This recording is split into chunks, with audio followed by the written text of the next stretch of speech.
Delegates standing in the back, please note that there are seats available here in the front.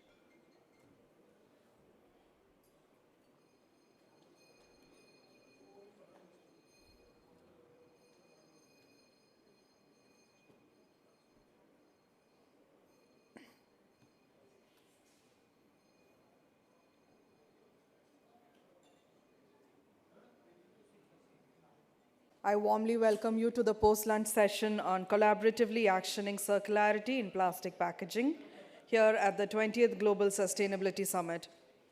Plastic packaging touches nearly every aspect of our life, but managing it responsibly across the entire value chain is no small feat. Policymakers, industries, and citizens alike face complex challenges, even as the Government of India rolls out ambitious frameworks to promote circularity. And that's where collaboration becomes key. The India Plastics Pact, a voluntary business initiative managed by the Confederation of Indian Industry, brings stakeholders together to drive changes across that value chain. This session will bring together stakeholders who drive action in the pact to share successes, challenges, and solutions, and demonstrate how the pact supports businesses in approaching their EPR obligations. To lead and commence the discussion, I warmly invite the moderator, Mr. Utsav Dixit, Co-Chair, CII India Plastics Pact Advisory Committee, and Chief Sustainability and Growth Officer at Alpla India Private Limited to the dais. We also request the panel members, Ms. Pratibha Priya Duet, Mr. Puneet Singhal, Ms. Srimoy Bhattacharya, and Mr. Swaroop to join the moderator on the dais.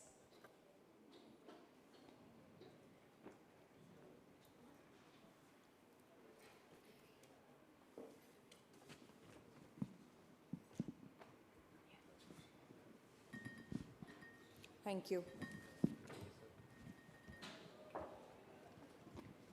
Check. All right, good morning, right after lunch. How's everyone doing? Good. Thank you so much for joining. Just from a quick round of introductions, my name is Utsav. I am the Chief Sustainability and Growth Officer at Alpla India, part of Alpla Global. We are in the business of manufacturing plastic rigid containers, closures, pumps, and what have you, to all large-scale FMCG companies and Indian domestic and regional companies as well. And this is an exciting time to be in plastics, both from protecting its image as well as communicating myths versus facts around what realities are around a material that has always been wonderful, but is also very, very misunderstood. So we're here to unpack this. For the next hour, we'll be talking about circularity in plastic packaging. I'd like to introduce the panel very quickly. We already heard about the names, but the additional context I'd like to add is we're seeing the entire spectrum of things, right? Between Puneet Bhai from JB Ecotex, or whether it's Mr. Swaroop or Pratibha from Lucro, and we have Srimoy here from Marico and Packaging Converter. So what you're going to see is context from the entire life cycle of plastic packaging, right? But we process virgin materials as well as recycled materials, and that goes through the entire life cycle. And then, of course, we have the insights from what a brand owner thinks from a perspective of an end consumer. So this gives us an end-to-end view of what we think about the material. Just for context, of course, where the industry is right now, from a snapshot perspective, regulatory-wise, we have the EPR guidelines from the Central Pollution Control Board, from the MOEFCC, which took into effect this year, the largest of which was Category 1, 2, and 3 mandatory use of post-consumer recycled plastic in packaging, both rigids, flexibles, Category 2 and Category 3, as well as reuse, and we're trying to see where that lands. From a regulatory standpoint, also, we have various state-wise regulations that have impacted both PET and HDPE, right? And at the same time, consumer sentiments around plastic needs to be unpacked as well. So that's the context for today. We're going to talk about all of that and more. And I'll start off with the first question to you, Srimoy, since you are at the front of the value chain at Marico leading sustainability. And this is not the first time we're talking, definitely not the last. And I just wanted to understand, from your perspective, you've been working closely on the citizen behavior collaborative action group at the India Plastics Pact that we're doing together within the pact, right? And so, how can the industry come together to ensure that citizens receive this right information around plastic packaging, especially on the myths versus the facts? Sure. Thank you so much, Utsav, and good afternoon, everyone. Did you have a good lunch? Can the good afternoon be slightly louder just to wake everyone up? Thank you so much. Since we are just back from a very sumptuous lunch, before I answer the question that Utsav just asked me, I have a question for you guys. We are talking about consumers here. How many of us in this room, and I want to show of hands, consider themselves as conscious consumers? Honest ones. Okay, the moment I said honest, a few went down, but okay, that's quite a handful of you. And when was the last, or maybe in the last 1 week, have you made any kind of conscious choice in your lifestyle, at home, in terms of your choices as a consumer? Have you done that in the last 1 week? A show of hands again. Okay, that's quite an informed audience, and that will actually help me in answering the question, the topic that we have in the room. For your reference, there's a lot of conscious consumer-based activities that you're doing right here when you're sitting here in this room. You're not using a plastic bottle to drink water. If you've seen, you're all using glass bottles. I've not seen a plastic bottle in this conference till now, since the start of the conference. So all of you should actually applaud yourself that you have adapted your behavioral patterns. We're so used to just opening up a PET bottle and drinking from it, right? We've actually adapted our choices to a conscious one because we want to reduce the overall footprint, environmental footprint of this event. So an applaud for all of you on doing that. Now, coming to the topic that we are supposed to talk about today. So like Utsav mentioned, all of us, most of us are part of the India Plastics Pact, which has been, and I see Nandini smiling at me, which we founded as a cross-industry, cross-stakeholder platform a few years back to really advance the circularity agenda on plastics in the country. We've been doing some phenomenal work together. We don't think about which industry we belong to, whether we are a brand, a recycler. We have common targets, and we are working with that. CII is the Secretariat for India Plastics Pact. One of the collaborative action groups is actually focusing on citizen behavior. And in that, we've been working with Nielsen to conduct a survey on citizen behavior. Really trying to understand these perceptions, these behavioral changes. These are very, very nuanced. These are not direct, not something that you will be able to understand right at the face of it. And as an FMCG company, we know, Marico, for example, we understand that consumer is possibly the most important, the most critical, but the most untapped lever when it comes to shifting towards conscious consumerism. So this report that we've been working on with Nielsen, it is not out yet, possibly another 2 months, and the report will be in the public domain. You'll be able to understand how consumers are really responding to some of the critical changes that are coming up in the space of sustainable consumption, responsible consumption. This survey was conducted across 4 metro cities, Delhi, Mumbai, Calcutta, and Bangalore. There were quantitative as well as qualitative surveys. Some, huge number of hours were invested in doing interviews with consumers, trying to understand their behavioral patterns, their, the triggers for different choices that they are making. And that should actually inform brands, recyclers, governments on what is the consumer really asking for? What is that unmet need from the consumers that could actually be worked on? The other thing, I guess, is very, very important. As consumers, many a times we don't even understand, where is this information that will really educate us, will make us aware on plastics? Where do I look for? Is there a standardized, trusted source of information that I, as a consumer, and here I'm not just talking about the informed consumers here in this room, but also our children, our grandparents, our parents. Is there a source from where we can have very small nuggets of information that is, snackable and can be used to really make audience aware on, how to make responsible choices? So IPP has been working on something like that. That's exactly the intent that IPP has been working on. It's called Clear on Plastics. I would urge every one of you to actually go on the website and look at that Clear on Plastics page. It's again something that we're working on, but there's a lot of work that has happened already, and those pieces of information can actually be taken back to your homes, to your offices, and you can really use that to inform your, as well as the choices of the people whom you know. And then lastly, I think collaboration is the key. For any kind of citizen behavior to be shaped in an incremental manner, it is important that collaboration exists. You can see collaboration right here on this panel itself, where you have brands and recyclers sitting together, being part of collaborative platforms like IPP to drive positive change. So more of these would really help in pushing the agenda ahead.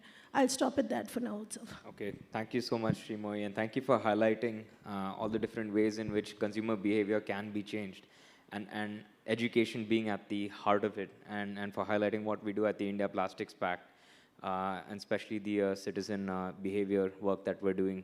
And so look out for that report when it does come through. There are many other sources in this. We at Alpla ourselves, we put out plasticisfantastic.com. Because we believe firmly that plastic is fantastic, and it's very important to get behind the actual science of it. Because, I mean, we did applaud the consumer change, but there's also the perception of what is sustainable versus what is not. So, for example, the glass bottles on your tables right now, the European hotels have already done the life cycle analysis and realized that those bottles need to be changed back to heavy PET bottles, and those have lesser CO2 emissions and lesser water consumption compared to glass. So now we find ourselves and our citizens being, again, a generation behind. So we have adaptable kind of consumer behavior, but at the same time, our policies need to be deeply rooted in science, and that's something that also needs to be addressed.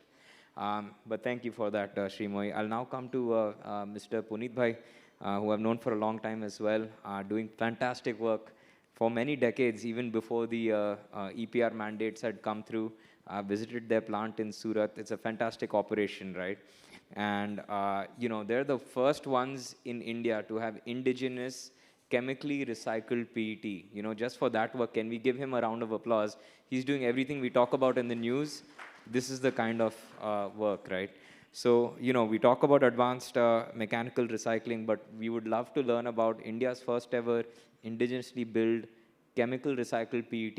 What is the technology like? What are the applications like? What's the future for something like this?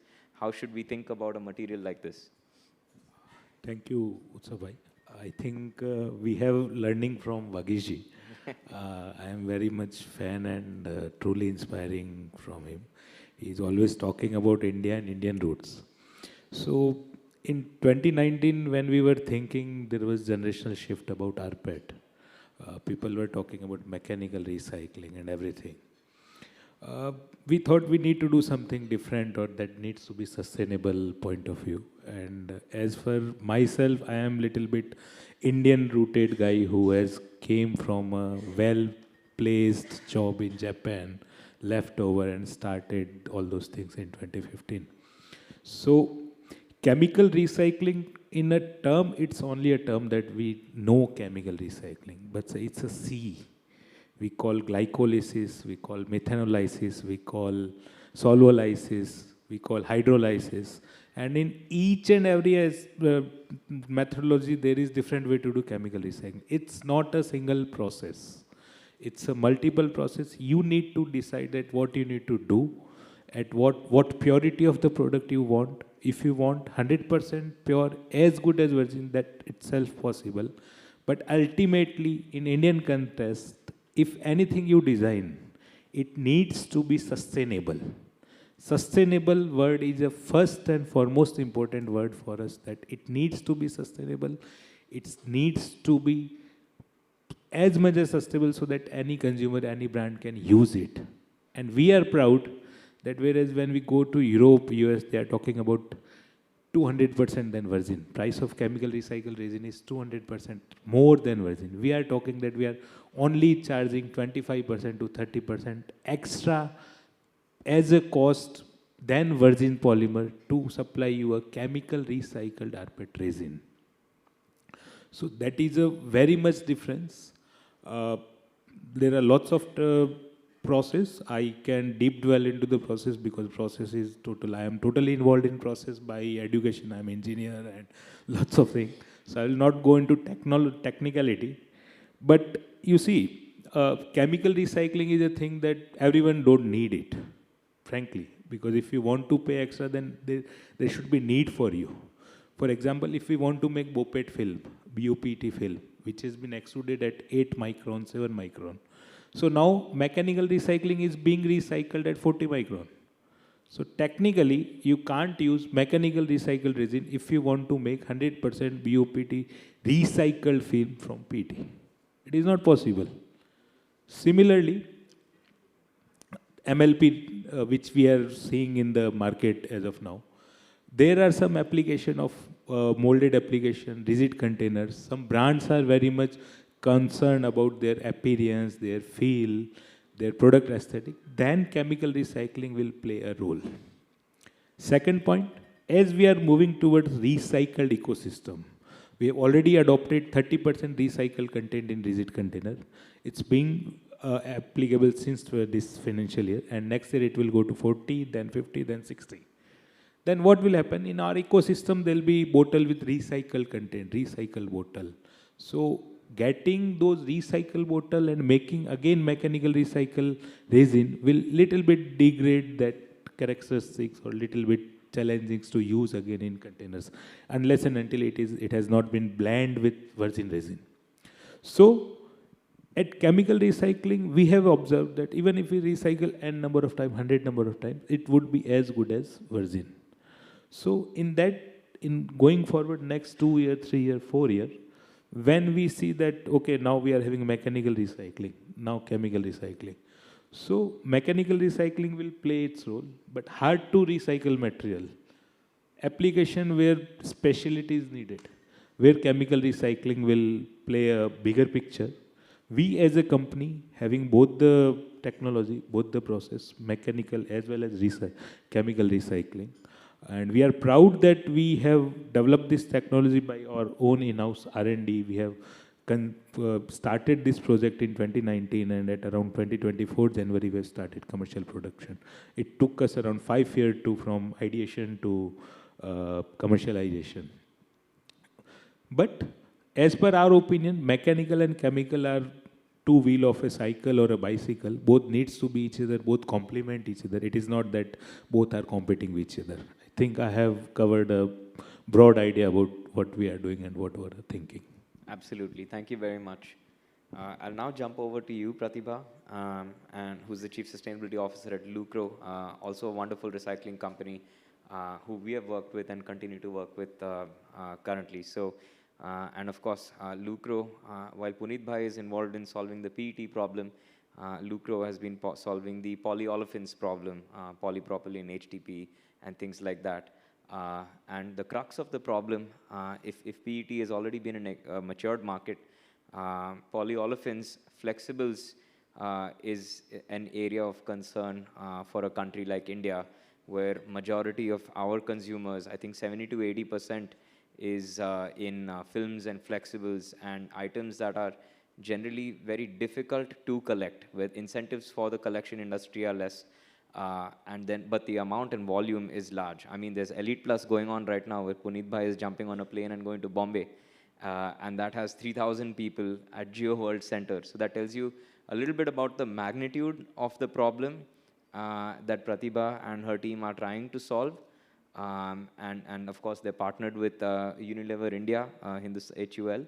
And I would love to hear from all of your experience, right? There are a lot of evolving regulations around circularity, but specifically with flexibles, when it does come in contact with product, how do we think about this in terms of challenges, and what are some solutions and ways that this type of packaging can address these challenges when it comes in contact with product? So, hi everyone.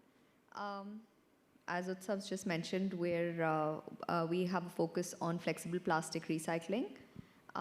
We collect the material ourselves, we recycle it, and we make final packaging as well ourselves. To answer your question, I think the most critical aspect of recycling is the input material that comes in. And how contaminated it is or not contaminated, what is the process that every material type has to go in, is very different for every country, every state as well, if I might say, every different area where we collect waste from. There's a specific trend that we see of how the material is, what all it's come in contact with, and how you need to treat it becomes different based on the area code as well. Having said that, I want to focus a little bit also on the aspect of non-pet, but food contact application that we've been discussing as well of late. Again, something we have recycled granules that we talk about that within PE specifically, that whether they're food contact safe or not food contact safe. Again, for that aspect, of course, there are machineries, etc., which are FDA approved, which talk about, if your materials come out from this particular machinery, it's automatically food contact, which is a little bit of a farce, if I may say, because your input material at the end of the day is what is deciding it.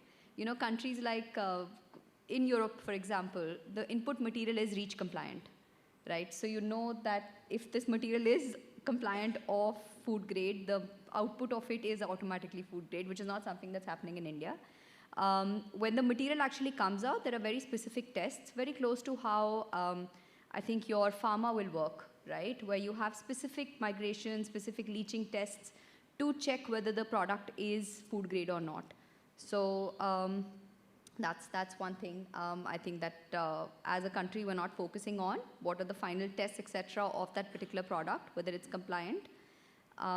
That's one. And of course, there's a lot of technologies that we are working on as well, which is de-inking, deodorizing, etc., that a number of companies are doing. Cost is something that we have to always be very, very conscious about. I'm not sure, did you mention that in Europe people are willing to give double the price for the material, but in India nobody's willing to give double the price for the material. So at the end of the day, economic sustainability is something that we have to focus on a lot. It's only if it is very, very cost competitive with virgin is when you will ultimately make good sales as a company as well and would be able to grow. So, yeah. Okay, thanks for highlighting that. And I think we'll get to a point.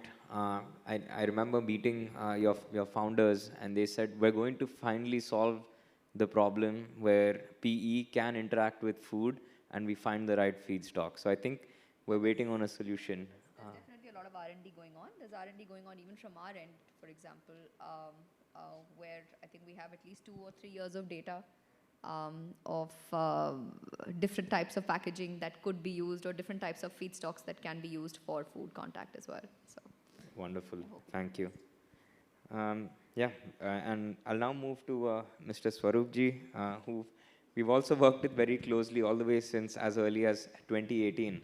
As part of Sri Chakra, I think Sri Chakra was the organization that ordered India's first ever RPET SSP Stallinger machine in the middle of a pandemic, getting it commissioned even before the EPR laws were a norm.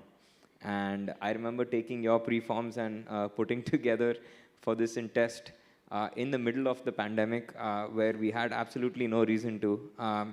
But it really tells a lot about your organization's commitment to circularity, right? You've done a lot of closed loop packaging, recycling for rigid packaging. We'd like to know more about these closed loop formats and whether this can be applicable to flexible packaging as well, which is the crux of the problem. Thanks, Utsav. I think this definitely served as a very good introduction to our organization, and thank you, CII, for having me here. In fact, just to, again, I think being a panelist who is going the last in terms of answering a question, most of my ideas or pointers would have been siphoned out by the co-panelists. However, we would try to work on what best information can be given from our end. One quick thing that I would like to ask the open house is how many of our delegates sitting here and the dignitaries sitting here are aware that a PET bottle recyclate can go back into a similar application? How many of you are aware? That's a good number. So, well, the regulation again, as we were just discussing, April 2025 was the time where Indian EPR regulations mandated that there should be a 30% recyclate use into the applications across the producers, importers, and brand owners. This is with specific to the category 1, which is the rigid plastic group. So Sri Chakra being a rigid plastic recycler, we are into PET, HDPE, and PP. And our forte has been PET, as Utsav rightly pointed out. We started off much before the regulation was in place, as in the first machine was commissioned during the pandemic time, and that experiment actually had found it fruitful because we were the first only Indian machine available, and then the product was being tested. And what we also did see was the kind of due diligence that happened across the brands which accepted this resin in terms of their product, can it go back into a food contact application again. So that generally takes the kind of learning period that we had was close to, I would say, 15 to 18 months, where each of the brand would pick up the resin, and then the preforms are made at Alpla. These are being tested, the bottles are blown, and then there are multiple tests that happen on the particular product. And finally, the resin approval comes from the brand, and this itself takes a huge amount of cycle. And that's when a consumer is given this product. One of the delegates was just asking me an hour ago that, are you sure that the product is again going into the food contact application? I was saying that it's already there in the market. So that's the kind of essence of the rigid category, where there is certain amount of technology which is available, and there has been also, I would right now like to also make you understand the collection system which is helping the rigid recycling much faster or much better than the flexible recycling. So if you just imagine the kind of household waste that comes out of any homes, so it's easier for the waste picker or the household waste scrap collector who comes to your homes and then takes the material. It's easier for them to segregate the material across the rigids, whereas the flexibles are generally ignored, or it goes into a generic dump which goes along with the organic waste. Sometimes it also is towards on the end of the customer that we don't segregate specific flexibles separately, and then mostly the rigids are seen. So with that said, this collection system for rigids has been more organized, and the material can easily move to the tiers that right now the informal collection plus the formalized collection that we have today. And we can proudly say, although we being a very diverse country, especially in terms of the rigid plastics, we have the collection rate of close to 95%, which means that no rigid plastic bottle or a container doesn't end up in a landfill today. There is a collection stream that is effectively working, although very informal, but it's really working well. This said, the biggest challenge that comes is on the flexibles, which is the question that I had now, on how would this system or how would the collection be better in terms of getting the flexibles into the right value chain, one of our co-recyclers, Lucro, is more into, they are the experts in handling the flexible recycling in terms of that. The feedstock by itself, collection will be the biggest challenge that we see. The second piece, if you are asking for whether there is technologies available on recycling, the answer is very much yes. There are definitely good technologies available. In fact, the decontamination technologies are also much better that we can still go ahead with. The base challenge, and we obviously, it's still a work in progress for us. The base challenge still lies on the right collection systems to be put in place in terms of the flexible plastic recycling or the material that moves in, because the incentive to a waste picker today, while collecting any kind of flexible plastic, is a big challenge. And that ultimately, anybody does that for a particular value, and then it is mostly, all the collection systems run on paid on a weight basis. So if I do one pick to get a PET bottle, I might end up with 18 grams of weight with me, and this 18 grams fetches some value to me. But if I have to collect the similar 18 grams, the number of picks that I need to do for a flexible plastic is much, much higher.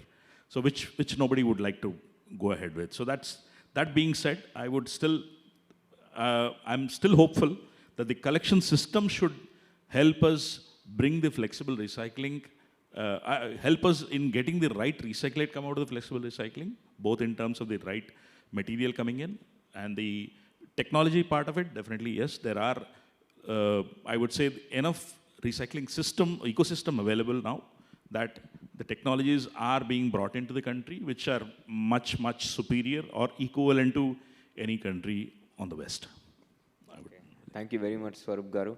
And it's very interesting to learn from you that the collection system in India is incentivized by something that's very different from what we might hear about sustainability in the West, right? Because a collector wants to pick up something that's ideally heavy, so that they have to bend less for their daily wages and collect all of that on a per kg basis.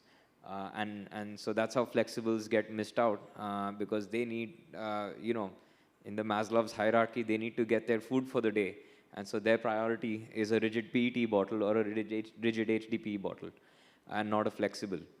And so that's a very interesting learning. The other learning that I got from what you said is more sustainable plastic is better than less unsustainable plastic, which means if I have to lightweight in unsustainable formats, chances are it's not as circular as opposed to a much heavier, fully 100% recycled bottle that feels premium and will 100% be collected. So thank you for that insight.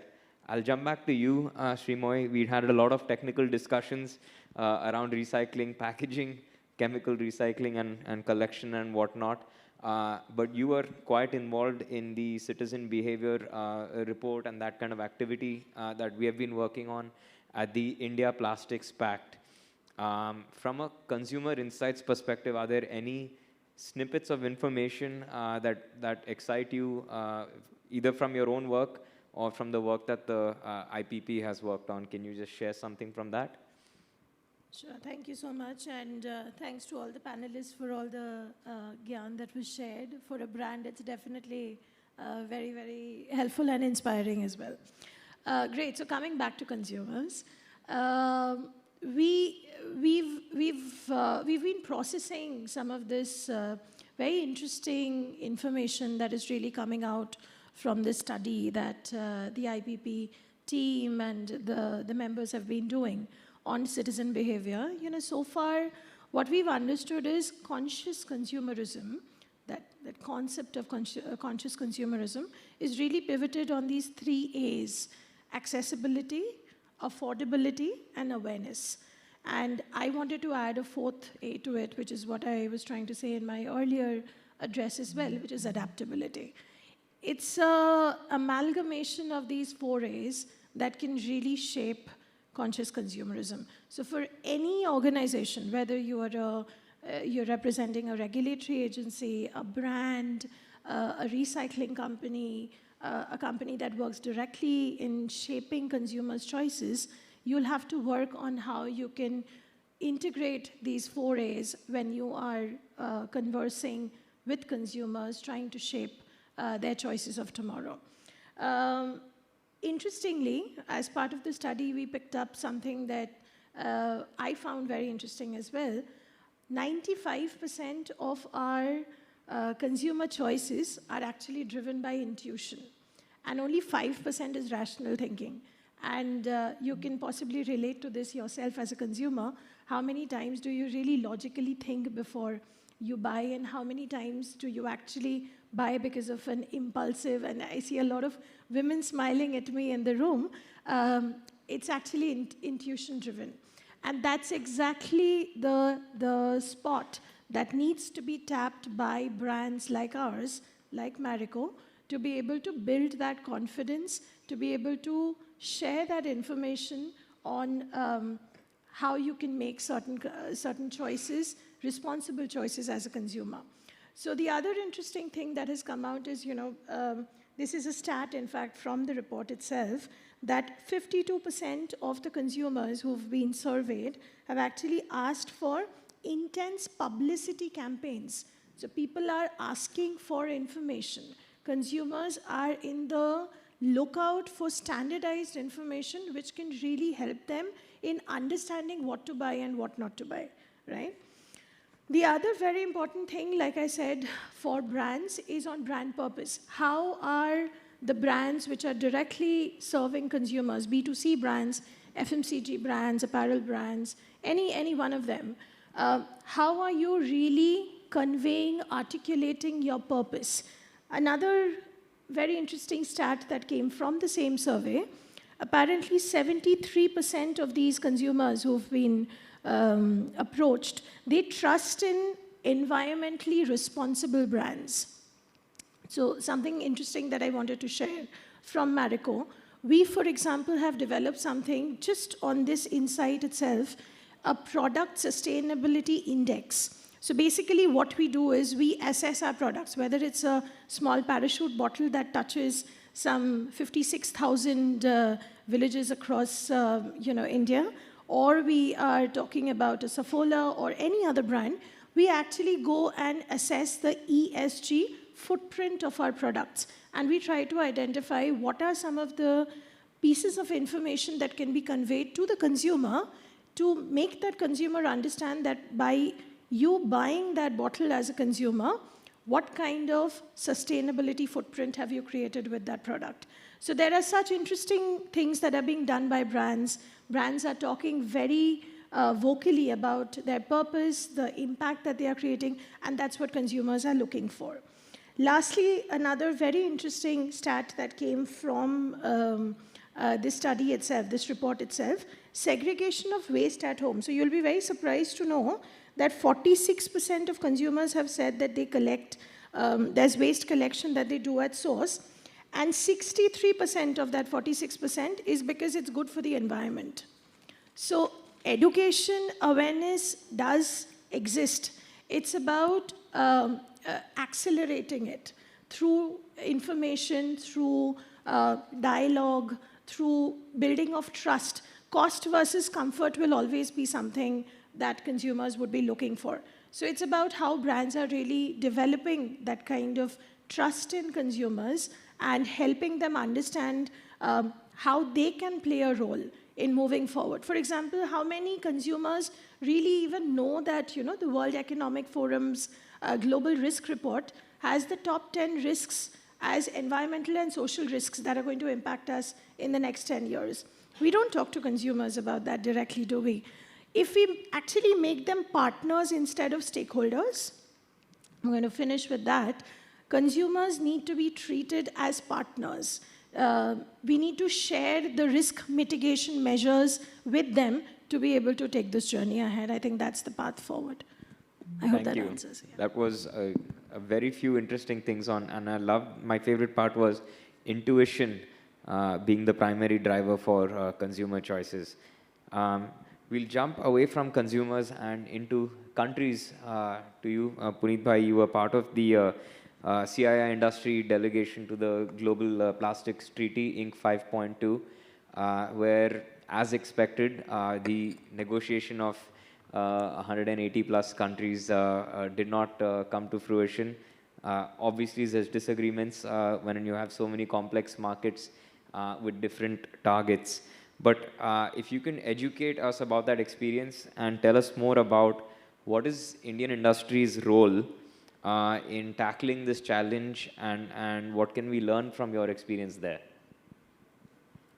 Actually, it was, first of all, it was very enriching experience because there was around 184 countries representing, around 6,000 delegations was there. So, but when I gone through, when I was there and 5th there was plenary session, and on 4th of I was going through the chair's text of INC 5.1. Article by article there was things. So I found that in 2 or 3 articles India is lagging. Apart from that, India is doing more than other countries, more than developed countries are doing. And it is, you will find it very much surprising. For example, there are plastic waste management, EPR rules are part of this chair text. And we as India had plastic waste management rule in 2016. Like it's almost a decade back, and we are talking about countries that you should have plastic waste management rule, and we have slowly evolved, and 2022 we have very, very ambitious targets. So these, if we are having these targets, then we should promote that we are already doing those things. If I talk about EPR, there was article on the legacy waste. I see that with the hazardous waste management rules, many municipal corporations are working on the legacy waste. They are cleaning it, removing the garbage, legacy sites are being dumped, cleaned. There is one term Maya and Nandini was discussing about just transition. So I have heard that term very first time.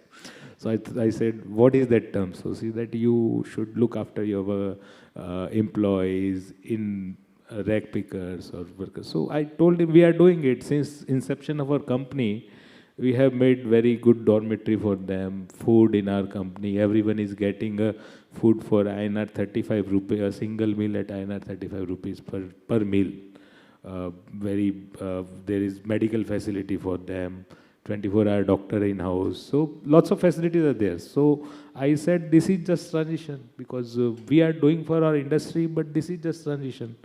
So there are lots of things which I see that when I read that this is obvious, we are already doing it. But we as in India, I see that we are not promoting what we are doing in plastic waste management. We are being tagged as polluter. But I am proud to say that India is a country leading in plastic waste management, leading in plastic recycling. No one from outside of India need to teach us that you need to do this like thing. We as Indian, we need to find our own solution for the plastic waste management, plastic recycling. If I talk about INC 5.2, it is very difficult task because INC 5.2, it was pre-agreed that text or adoption will be on the basis of consensus rather than voting, majority voting. It would be 100% consensus. So if 184 countries with diverse background are merging, then it is very daunting task to merge them at a single text. It is very, very daunting task because everyone has their own priority, everyone has their own resources, everyone, like demography is very, very different. But it will eventually happen. Some over-optimistic, some countries will bow down that, okay, let's start with this, and some countries will accept, okay, let's. So it will eventually happen. It may next year or up next to next year, but it will eventually over there. And as we are seeing COP28, COP29, COP30, so likewise there will be some kind of plastic treaty, and every year there will be conference for plastic also. But it was a good, and we as Indians should be proud what we are doing in plastic recycling. No one need to teach us. Thank you. Very nicely put on, Bhai. And, I'll quickly jump from the global perspective on things more into India for you, Pratibha. Of course, we're all signatories to the India Plastics Pact, which has targets over a period of a number of years for each of us, which we've all signed up to. Some of them are ambitious, some of them are already attained, and things like that. We also have CAGs, collaborative action groups that come together, which form the heart of the India Plastics Pact. So it's been quite a pleasure. Of course, our chair isn't here, Ankit, but to have all these folks as part of this pact, they contribute a lot towards the knowledge base, right? And there's been a few wins as well. So from your perspective, Pratibha, what have been some of the big wins of the India Plastics Pact in your experience? So, I mean, I think the biggest thing is that India Plastics Pact is able to bring in a whole sort of different, all the industries within the plastic ecosystem together. I don't recall any other platform where we've had. I mean, apart from actually going to the brand's office and sitting with them and talking to them, we've not had any platform where you know, an on-ground collection person, a recycler of different types of materials, a manufacturer, a converter, and a brand sit together and they discuss problems of a single packaging type. You know, we've had so many calls where we've taken up specific types of packaging and talked about what is the problem with this, what is the alternate material for this. Then people would have brought in more problems of, you know, no, the alternate that you're suggesting is actually not right because these are the problems within the country for this type of material. And the kind of brainstorming that has happened over there has been really wonderful. I mean, and then added to that, we have people from RAP also that have come in and given in their inputs of, you know, whether they face similar challenges in their countries when they were talking about their pacts. That's one. You know, the other bit is that within the pact, we are talking about very India-specific problems. You know, we're talking about sort of, you know, real problems with regards to manual segregation, for example, in India. You know, there's a lot of focus, a lot of work that goes on in recycling by the micro and the small industries, the medium and small industries, which is not the same case outside of India. So, you know, in their context is when we are talking and sort of within the pact as well. And the challenges that are faced by those specific companies, right? I think there's about 57 signatories that we have now, if I'm not mistaken. Yep. There's about 18 or so reports that India Plastics Pact has come out with. And I mean, I can't speak for everybody else, but I do know that the kind of research that comes in is so amazing that we, for example, when we are talking about fundraising or anything, we are using sources from IPP as well and citing it as authentic information in our reports as well. So I think that is something that we lacked earlier because when they publish information, they're taking information from their signatories as well. And that's really impactful because it's the industries within India, very specific to our context as well. And I think there's another bit that about 20% of the branded material that is put out in the market comes from the signatories itself. And that's just the branded content. I'm sure if we're looking at non-branded, we're probably at 50%. So, wow. But yeah, I think that's 20% of India's packaging branded packaging comes from signatories. These 57 companies. Yeah, that's Of pretty course. cool. Wonderful. That's a lot of sort of say that IPP has then as well in terms of plastics. Yeah, big responsibility on our shoulders and on you, Nandini ji. Okay, I'll just jump over once again to Swaroop Bhai from Sri Chakra. We'll continue talking about the India Plastics Pact, but more from the lens of a recycler, from the lens of design for recycling. Design for recycling is of course a concept that both rigids and flexibles players adhere to, brands adhere to. The idea is to minimize waste in recycling lines, which then ends up reducing overall OPEX costs, increasing efficiencies, and just being overall more circular from a materials perspective, right? We have this design for recycling program in Alpla, for example.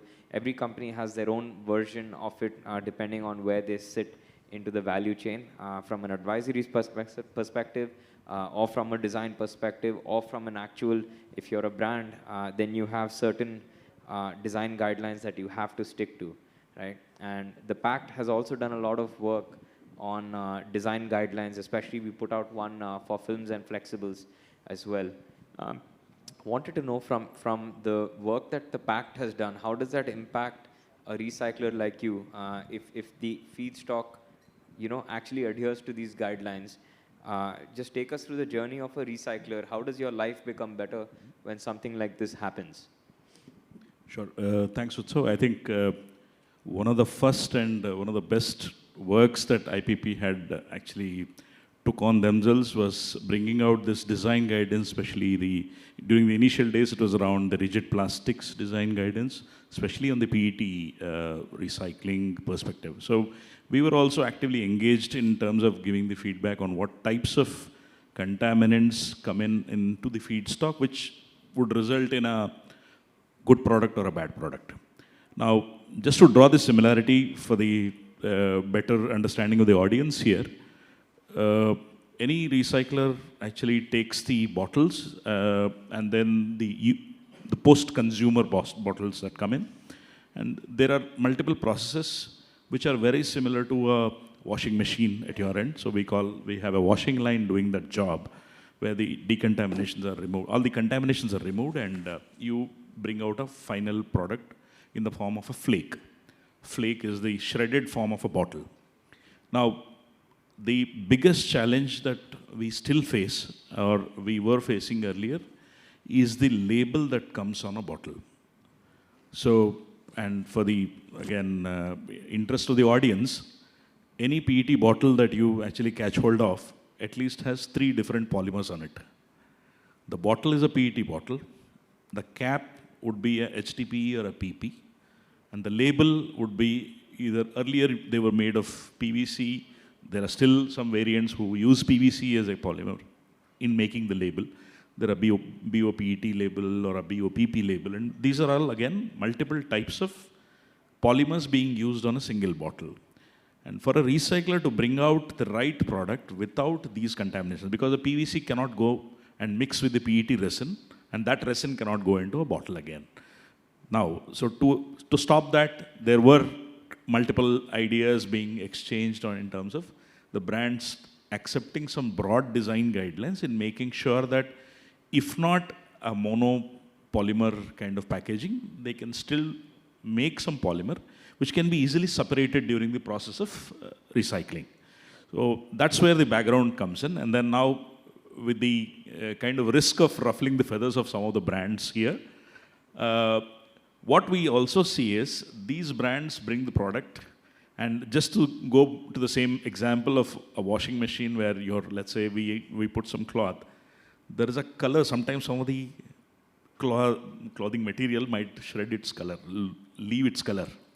So the color can go back and then sit on another item amongst your clothing. So similar thing happens on the flake. So there might be brands which are using a color on a label, and this color gets onto the flake, and that becomes a contaminant for the end resin. And there is one of the brands which again might not pick up the material because these technically the LAB, these are the color values of a resin. So these LAB values are not in sync with their technical specification.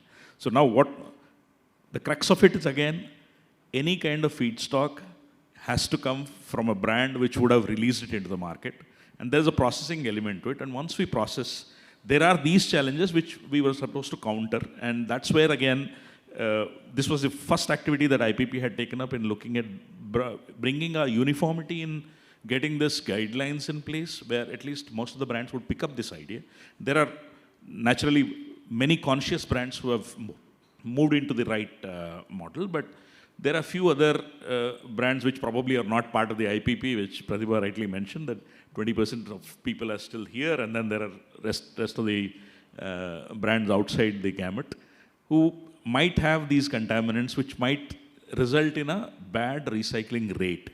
And just to give you the perspective, for every 100 kg of raw material that we process, we can only make 68% converted into a PET resin.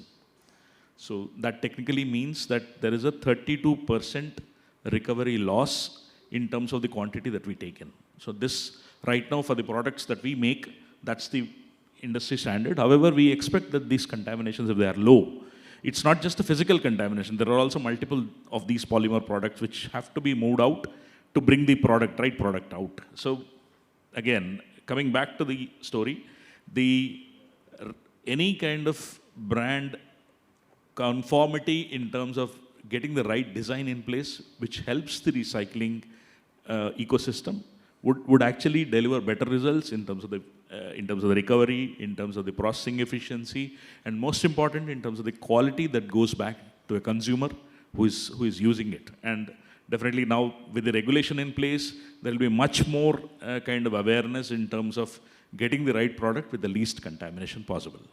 So I think just to conclude, again, IPP this has been the first work that IPP had done.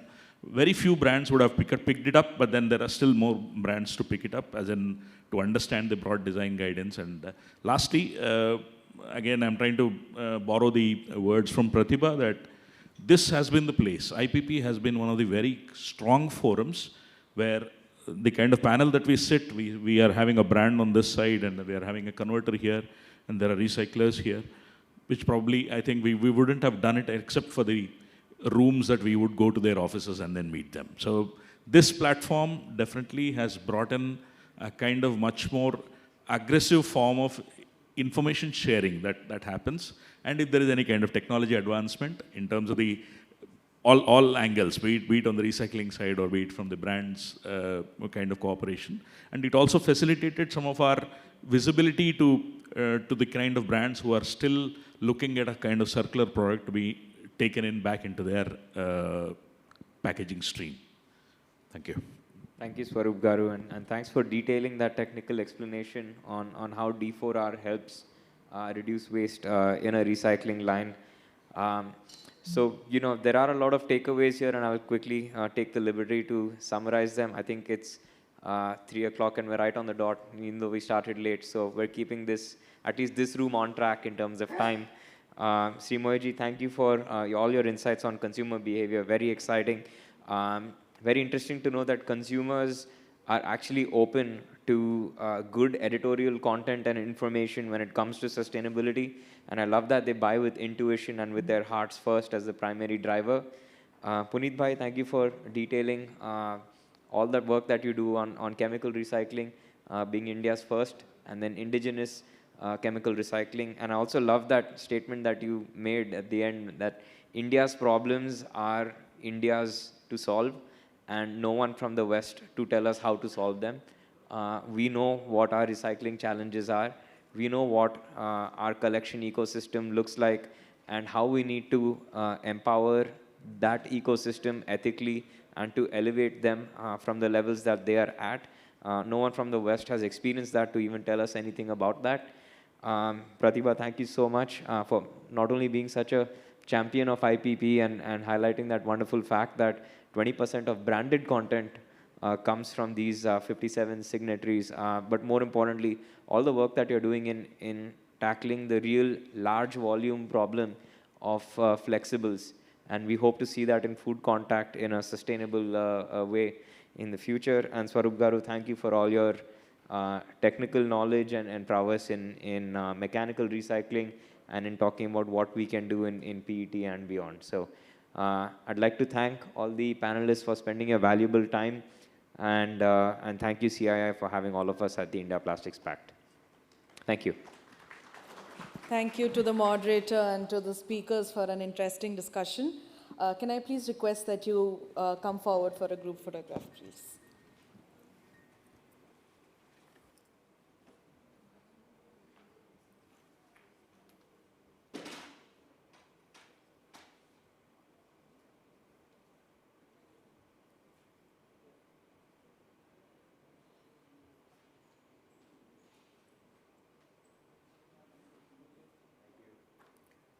I request the moderator to please give our speakers a small token of our appreciation.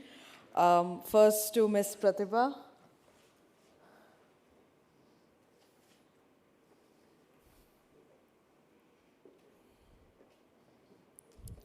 To Mr. Puneet.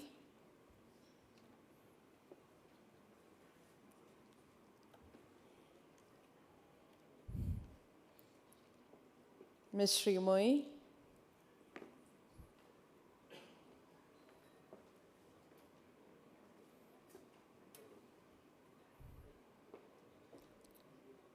And Mr. Swarup. I call upon Dr. Nandini Kumar, Principal Consultant, CII-ITC Center of Excellence for Sustainable Development, to present our token of appreciation to the moderator.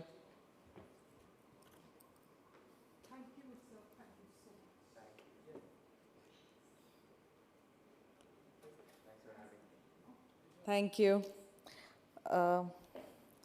We now have